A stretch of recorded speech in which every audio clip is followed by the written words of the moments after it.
രണ്ടാളും കൂടി രാവിലെ നല്ല കളിയില്ല. കുഞ്ഞുമണി നേരത്തെ നീക്കും, മറ്റാൾ ഇപ്പം നീച്ചിട്ടുള്ളൂ.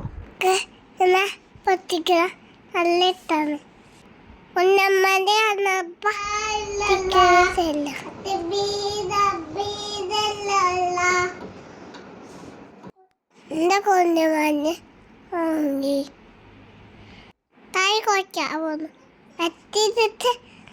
താഴെ കൊച്ചാ നൈസിനെ ബ്രഷ് ചെയ്തിട്ട് വേണം അവനക്ക് ഫുഡ് കൊടുക്കാനായിട്ട്. ഇന്ന് ചായക്ക് എന്താ ഐസോ? തമ്പിച്ചു കാക്കനെ എന്നിട്ടാണ് പാപ്പി തിന്നു. ഫുഡ് ഉണ്ടാക്കലൊക്കെ കഴിഞ്ഞിട്ട് ഞങ്ങൾ കുറച്ചു നേരം കളിക്കായിരുന്നതാണ് കേട്ടോ. ഐസ് പറഞ്ഞ പോലെ ഞങ്ങൾ ബാലവാടിക്ക് പോവാണ്. ബാലവാടിത്തെ വഴി റോഡ് വഴി കാരണം JCB വന്നിട്ട് ബ്ലോക്കായി. ഞങ്ങൾ വളഞ്ഞ് തിരിഞ്ഞ് ഒരു കുന്നത്ത് കൂടെ ഒക്കെയാണ് ബാലവാടിക്ക് പോയത്.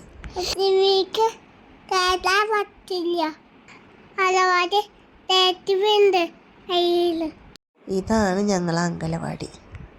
ബാലവാടിക്ക് രജിസ്ട്രേഷന് പോയത്, അത് ശരിയായില്ല. കുഞ്ഞുമാക്ക് കഴിക്കാം. കുഞ്ഞുമണി ഞങ്ങളെ കൂടെ ഉണ്ട്. ഞങ്ങളങ്ങനെ കുഞ്ഞിമാർക്ക് പോവാണ്. ഐസി പറഞ്ഞ പോലെ അവനക്കൊരു സുടുമോനും ദീദിയുണ്ട് കുഞ്ഞിമാടെ വീട്ടിൽ. അവരാണ് ഇവൻ്റെ കളിക്കൂട്ടുകാർ. ഞങ്ങളെ വീടിൻ്റെ മുറ്റത്ത് നിന്ന് ഇതുപോലെ സൂര്യനെ കാണാൻ പറ്റും. നല്ല രസമല്ലേ ഈ വ്യൂ കാണാൻ? അടിപൊളിയായിട്ടില്ലേ ഐസോ? അടിപൊളിയായിട്ട് കാണാലോ. ബൈ.